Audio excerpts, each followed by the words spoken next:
Voilà. Salut à vous. J'espère que vous allez bien. J'espère que vous profitez bien de cette matinée, de cette nouvelle semaine, que vous avez la motivation, vous avez la niaque en vous. Alors, tout simplement, si vous êtes nouveau ou nouvelle sur la chaîne, sachez qu'ici, je suis Dexter, votre humble serviteur. Donc, je vous apporte tout simplement tout ce qu'il vous faut pour vous lancer par vous-même, de réussir votre projet d'immigration et de venir nous retrouver ici au Canada. On veut les Africains, on veut majoritairement les Africains. Vous savez qu'ici, on est minoritaire, totalement minoritaire. Et ce qui est même surprenant, c'est que dans les questionnaires, quand vous postulez pour les emplois, ou bien quand vous remplissez des fiches, il y a toujours une partie qu'on écrit de quelle race tu es. Et on dit minoritaire. Et puis alors on met les noirs. Vous voyez? Donc, même dans les fiches, on nous considère comme les minoritaires. Donc, on a besoin que vous venez au maximum au Canada. On a besoin que vous venez nous rejoindre ici pour qu'on puisse avoir la majorité aussi. Pourquoi pas? Pour qu'on puisse aussi commencer à prendre les chaises au niveau du Parlement. On commence à faire les lois qui puissent aider majoritairement les Africains. Alors, si vous êtes ici tout simplement, sachez que vous êtes à la bonne page, vous êtes à la bonne chaîne. Ici, on partage toutes les informations clés, les informations qui pourront vous aider à lancer votre procédure par vous-même. L'objectif, c'est que vous réussissez par vous-même sans dépenser des millions. Je sais que beaucoup d'Africains n'en ont pas. Ils n'ont pas les moyens. Ils ont le rêve en eux. Ils ont la motivation de venir au Canada. Mais ce qui fait défaut, c'est les moyens. Voilà pourquoi on a créé cette chaîne pour vous permettre tout simplement d'obtenir les informations qu'il vous faut pour vous lancer. Je l'ai fait, je suis au Canada, je profite de la belle vie ici, je profite de certaines occasions, je profite aussi, même les difficultés, les difficultés c'est aussi une occasion, donc on apprend de ça et on s'améliore. Donc tout simplement, si vous aussi, vous souhaitez le faire, alors abonnez-vous tout simplement, partagez au maximum et amenez d'autres personnes à suivre le même chemin que vous qui pourront les aider peut-être, pourquoi pas, à réussir l'objectif. Avant de commencer la vidéo d'aujourd'hui, j'aimerais juste faire une précision encore, une information qui est là et que beaucoup d'Africains ne prennent pas ça au sérieux. Je vous ai dit, si vous êtes abonné sur cette chaîne, sachez une chose. De 2023 à 2025, si vous n'êtes pas au Canada, je ne sais pas encore s'il y aura une opportunité pour vous les francophones, tous les francophones qui sont ici dans cette chaîne-ci. Je ne sais pas s'il y aura une autre opportunité pour vous encore comme celle-ci de 2023. Donc, ça veut dire le gouvernement du Canada a dit qu'ils vont recruter ou bien ils vont amener les francophones qui veulent venir résider au Canada hors du Québec parce que le Québec, c'est une province francophone. Donc, tous les francophones là qui sont dans différents pays partout dans le monde entier qui veulent venir résider au niveau du Canada, tout simplement, sachez qu'il y a un nombre que le gouvernement du Canada dit. Par exemple, en 2023, le nombre qui est agréé ici, principalement pour 2023, le nombre d'immigrants francophones que le gouvernement du Canada veut, c'est entre 410 000 et 505 000 personnes. Donc, 2023, si l'objectif est de recruter et de faire venir au Canada 410 000 à 505 000 immigrants. Si vous n'êtes pas parmi ceux-là, ce n'est pas grave. Si vous n'avez pas encore la documentation, ce n'est pas grave. Si vous n'avez pas encore les fonds nécessaires pour cette année-ci, ce n'est pas grave. Il y a 2024. En 2024, le gouvernement du Canada a prévu faire entrer 430 000 à 542 000 immigrants. Donc, posez-vous la question. Est-ce que vous serez parmi ces nombres de personnes? Parce que là pratiquement, c'est déjà plus d'un million d'immigrants. Plus d'un million d'immigrants d'ici 2024. Est-ce que vous serez parmi les 1 million là? Sinon, ce n'est pas toujours grave. Il y a 2025. En 2025, le gouvernement du Canada a prévu faire immigrer 442 500, entre 442 500 à 550 000 immigrants. Là, c'est la fin. Après ça, je ne sais pas s'il y aura un autre programme qui vont mettre pour faire recruter beaucoup de personnes comme ça. Je vous préviens que le recrutement massif que le gouvernement du Canada fait par an, minimum c'est 110 000, 150 000. Mais rien que pour les francophones, seulement pour les francophones en 2023, ils sont prêts à faire venir 410 000, entre 410 000 et 505 000 immigrants seulement en 2023. Donc, l'opportunité est là, l'ouverture est là, mais le seul problème, c'est vous et votre objectif. Le seul problème, c'est vous et votre rêve. Donc, tout simplement, si vous voulez avoir les informations qu'il vous faut, sachez une chose, on a des services qu'on offre d'accompagnement pour vous permettre de postuler, de faire votre demande de visa sans dépenser des millions. Tout ce que nous on fait, c'est qu'on vous aide à rendre votre projet mature. On a déjà des candidats qu'on accompagne. On souhaiterait vous accompagner si vous le voulez, tout simplement. Nous ne sommes pas des agents d'immigration. Sachez une chose, on n'est pas d'agents immigration. On n'est pas des agents d'immigration. On ne sommes pas des experts en immigration, tout simplement. On vous aide à préparer votre documentation et vous permettre simplement d'avoir tout ce qu'il faut et éviter de dépenser les millions là en postulant par vous-même. Donc, en faisant votre demande de visa par vous-même. C'est ça l'objectif de cette chaîne. Alors, On va aller directement au but du sujet qui est l'admissibilité à l'entrée express. Je vous avais dit tantôt lors du direct pour tous ceux qui étaient là qu'on va beaucoup parler de l'entrée express, tout simplement parce que c'est un programme ouvert à tout le monde. C'est un programme ouvert à tout le monde. Beaucoup de personnes vont utiliser ça comme une arnaque pour dire non, c'est la loterie et consorts. Non, c'est pas la loterie. C'est un programme. L'entrée express est un programme qui a ses critères. Et pour passer ou bien pour entrer dans l'entrée express, il y a un programme. Donc, c'est tout un programme. Il y a un passage d'admissibilité. Il y a un passage d'admissibilité. Donc, pour entrer dans l'entrée express, parce que c'est l'opportunité que tout le monde peut utiliser et c'est l'opportunité que vous pouvez être parmi les 400 et 500 000 personnes qui sont recrutées chaque année à émigrer au niveau du Canada et venir s'installer comme francophones hors du Québec. Il y a l'opportunité pour vous. L'opportunité là, c'est quoi? C'est simplement de passer par l'entrée express avec votre famille. Ça veut dire si vous êtes en couple, c'est l'opportunité pour vous d'obtenir au maximum. J'ai toujours dit ici là que les gens qui ont l'avantage d'immigrer via l'entrée express, c'est les couples. Parce que votre épouse, par exemple, elle a sa qualification qui sera prise en compte et vous, qui sera peut-être, vous le mari, qui sera peut-être le récurrent principal, donc celui qui va faire la demande, vous aurez aussi vos points qui seront pris en compte. Donc ensemble, vous aurez plus de points qu'une personne qui postule seule. Donc une personne qui postule seule aura des points, ça dépend simplement de ses qualifications, mais vous qui êtes en couple, avec vos deux qualifications jointes ensemble, vous aurez plus de points. Parce que le programme Entrée Express, vous êtes sélectionné dans ce programme-là par pointage, tout simplement. C'est par pointage. Et quels sont les différents critères pour vérifier les points? D'abord, c'est l'âge. C'est d'abord l'âge. Donc, pour tous ceux qui ont entre 18 à 35 ans, entre 18 à 35 ans, vous avez les très grands points. Donc, ça veut dire, au niveau pointage pour l'âge, vos points sont très élevés. Pour ceux qui sont plus de 35 ans, en descendant, tout simplement, sachez que vous aurez des points, mais qui seront plus bas que ceux qui ont entre 18 à 35 ans. Donc 18 à 35 ans, c'est ça. Pourquoi 18 à 35 ans? C'est tout simplement parce que le gouvernement du Canada veut des personnes qui vont venir participer dans le développement de l'économie. Il ne veut pas les personnes qui seront fatiguées et qui vont venir profiter du système. Donc voilà pourquoi il veut des personnes jeunes, actives, frais et surtout les personnes en couple qui veulent venir s'installer, travailler, participer dans l'économie. Voilà pourquoi ceux qui ont entre 18 à 35 ans, tout simplement, sont des personnes qui ont plus de points au niveau âge. Maintenant, le deuxième critère, c'est quoi? C'est votre diplôme. Ça veut dire que si vous venez en couple, peut-être que votre épouse a une licence, peut-être que vous avez une licence, c'est très bon. Donc ça veut dire que majoritairement, vous allez avoir un maximum de points. Maintenant, si vous n'avez pas peut-être la licence, disons vous avez votre épouse a le bac et vous avez la licence, c'est pas grave, c'est toujours un diplôme. C'est toujours un diplôme.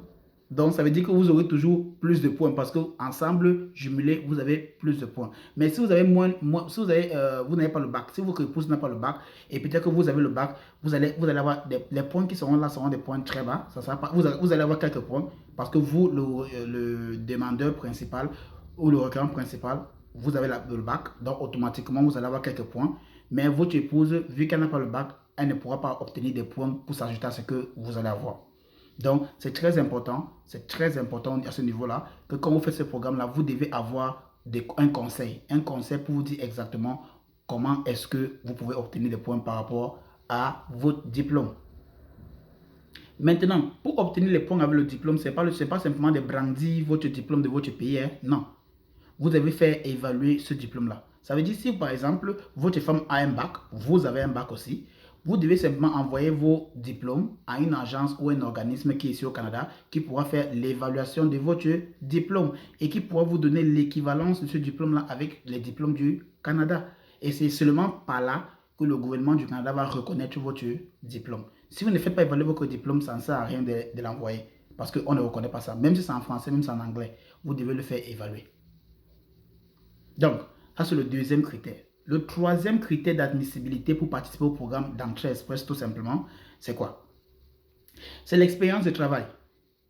L'expérience de travail. Dans votre pays, je ne suis pas en train de parler du Canada. Si vous n'avez pas l'expérience de travail au Canada, ce n'est pas grave. Si vous êtes déjà au Canada et que vous avez l'expérience de travail au Canada, ok, là c'est un avantage encore, mais ce n'est pas grave. Si vous êtes l'objectif de l'entrée express, c'est de recruter les immigrants qui viennent d'ailleurs. Vous voyez un peu? Donc, vous devez avoir l'expérience de travail dans votre pays. Parce que vous venez ici pour travailler, pas pour venir fréquenter, par exemple. Mais si vous voulez venir fréquenter, tant mieux. Mais vous venez ici là pour commencer à participer au développement de l'économie canadienne. Donc, si votre épouse travaille, par exemple, et vous travaillez aussi, automatiquement, le nombre d'années qu'elle a fait et votre nombre d'années seront pris en compte et vous donneront encore plus de points. Vous comprenez ça? C'est très important là-bas. Donc, le conseil que je vous donne pour ceux qui veulent venir au Canada, le minimum que moi je vais vous donner, parce que je veux que vous veniez au Canada, le minimum d'années d'expérience professionnelle, c'est 5 ans. Si vous avez 5 ans, vous avez tellement, là c'est déjà bon. Si votre femme aussi a 5 ans, vous voyez un peu, là c'est encore même extraordinaire. Ça veut dire que vous allez avoir le maximum de points pour l'expérience de travail.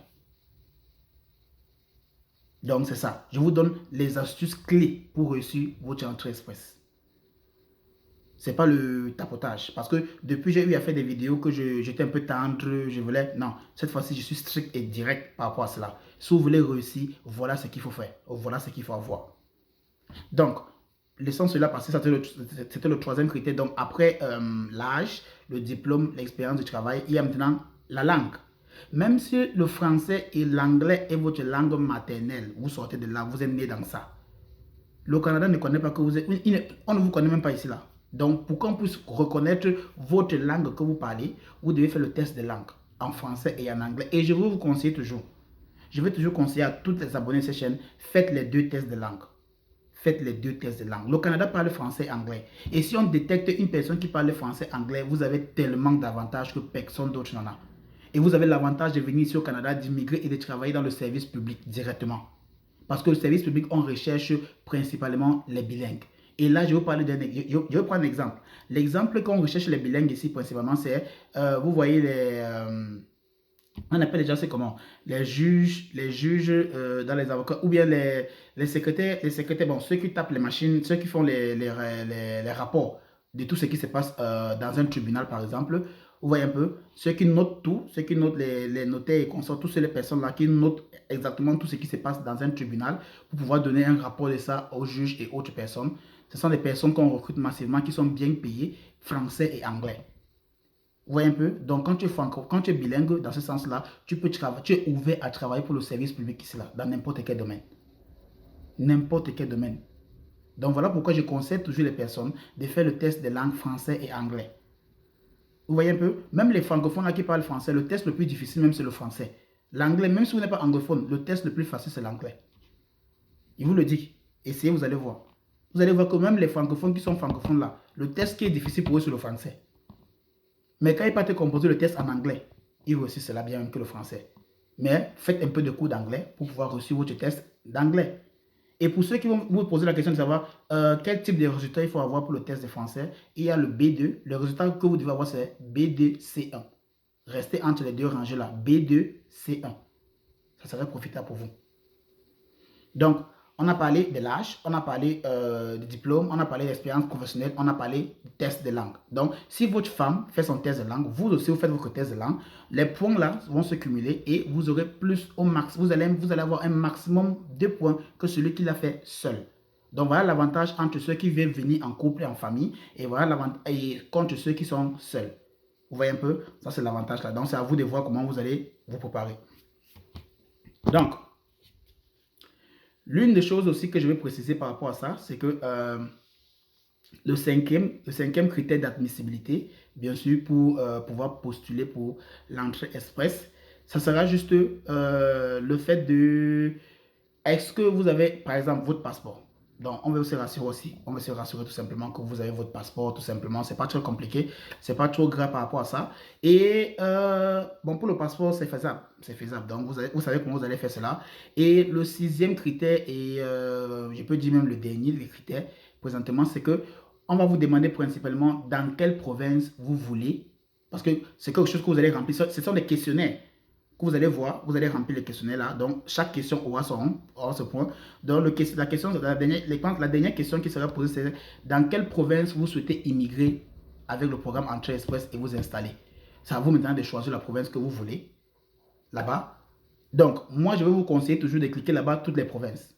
Moi, ce que je vous conseille, c'est de cliquer. Quand vous allez voir cette question-là, cliquez simplement toutes les provinces. Vous voyez un peu? Si vous mettez une seule province, ok. Mettez la province là en sachant que vous avez déjà fait énormément d'informations, vous avez fait énormément de recherches par rapport à la province là et ce que la province là offre, que vous avez vu, que vous êtes capable de donner cela.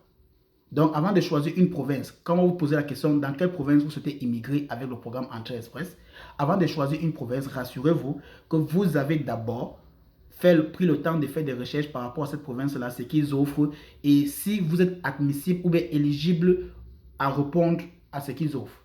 Sinon, moi je vous conseille tout simplement de choisir toutes les provinces.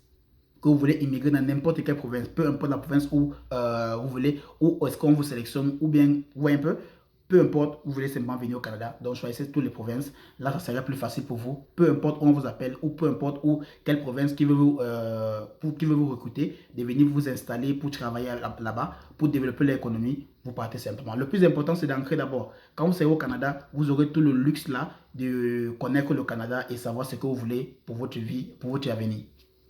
Donc, voilà les critères du programme Entrée Express. J'ai voulu faire cette vidéo aussi pour détailler cela, pour que les gens comprennent que quand vous allez pour réussir à entrer dans l'Entrée Express, il y a d'abord le programme de critères d'admissibilité. Quand vous allez confirmer tout cela et que tout est OK, là maintenant vous allez recevoir un code de référence. Le code de référence là, c'est un code personnel, c'est pour vous, vous devez le garder. Parce que si vous ne voulez pas lancer votre procédure dès maintenant, c'est pas grave, mais gardez le code là. Parce que le code là est attaché directement à quoi? À vos réponses que vous avez données. Le code là, c'est attaché à vos réponses que vous avez données lors des questions. Maintenant, si vous ne voulez pas commencer la procédure le même jour, vous pouvez simplement fermer. Le jour que vous allez revenir, on va simplement vous demander le code là. Donc, vous devez juste mettre le code là. Et quand vous allez mettre le code là, ça va vous donner une autre page auquel vous allez maintenant remplir vos informations. Et puis, vous allez juste voir maintenant les différentes étapes à suivre. Vous voyez un peu, vous allez juste voir les différentes étapes à suivre. Dans l'étape 1, vous allez mettre donc toutes les questions qui seront à l'intérieur, ça sera pratiquement les mêmes choses, pas littéralement. Ça sera pratiquement les mêmes choses que vous avez répondu lors de l'admissibilité pour l'entrée express. Et vous allez simplement commencer à répondre aux questions. Et surtout, répondez aux questions exactement comme sur votre document. Parce que la première chose que vous allez faire, c'est d'abord juste de remplir les questions. Et puis vous allez envoyer maintenant votre demande. Si vous êtes sélectionné, ils vont vous renvoyer maintenant un message de renvoyer maintenant tous les documents là avec vous. Donc, tous les documents que vous avez dit que vous avez là, vous devez renvoyer ça exactement comme vous avez rempli. Si on voit un I qui ne devait pas être à la place là, qui ne devait pas être à cette place là, sachez une chose que vous serez annulé parce qu'ils n'ont pas le temps. Vous devez comprendre que ce sont des personnes qui sont très détaillées. Donc, si vous avez mis un I qui ne devait pas avoir un I, donc prenez le temps de remplir le formulaire. Voilà pourquoi c'est vous qui devez le remplir. Vous prenez le temps de regarder, vous confirmez avec vos documents, vous regardez 1 est ici, vous vérifiez que 1, vous avez rempli 1 là-bas. 2 est ici, vous vérifiez que vous avez rempli 2 là-bas. C'est comme ça. Jusqu'à ce que tout se passe, jusqu'à ce que vous avez bien rempli, vérifiez, revérifiez encore, prenez votre temps, parce que vous avez le temps là, vous avez les mégas, vous avez les données, vous avez le téléphone, ou bien vous avez l'ordinateur. C'est pour vous. Donc vous êtes devant votre ordinateur, devant votre téléphone, il n'y a personne qui vous met la pression. Vous voyez un peu? C'est tout. Voilà pourquoi c'est important de faire votre demande par vous-même. Comme ça, s'il y a une erreur, vous savez que oui, c'est vous qui avez commis l'erreur là. Donc, pour ceux qui ont des difficultés, ou bien qui sachent, qui comprennent, ou bien qui ont des difficultés, tout simplement, sachez une chose, on est là pour vous accompagner. On a des services qui pourront vous aider tout simplement à remplir cette fiche-là. Si vous voyez que vous avez tous les critères que j'ai nommés dans cette vidéo, et que vous voyez que vous avez une femme et que vous avez tous ces critères confirmés là-bas et que vous voulez une assistance pour remplir votre demande Entrée Express, notre boîte courriel et notre boîte email est simplement dans la description. Écrivez-nous tout simplement pour obtenir un de nos services pour qu'on vous accompagne à remplir votre demande Entrée Express. C'est vous qui allez le faire. On sera juste là pour vous diriger exactement pour que vous ne commettez pas une erreur. Parce que l'objectif ici, c'est quoi? C'est que c'est vous qui devez remplir votre procédure. Et là, ça concerne toutes ces personnes-là qui n'ont pas les moyens, toutes ces personnes qui se plaignent tous les jours, qui voient comment le ciel tombe sur les têtes, qui comprennent que la vie ici, c'est pas comme si c'est Dieu qui les a créés, c'est une autre personne qui les a créés. Non. Ce programme est pour vous.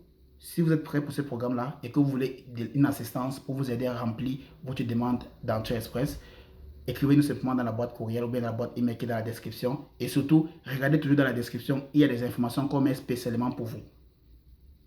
On se voit bientôt pour une prochaine vidéo.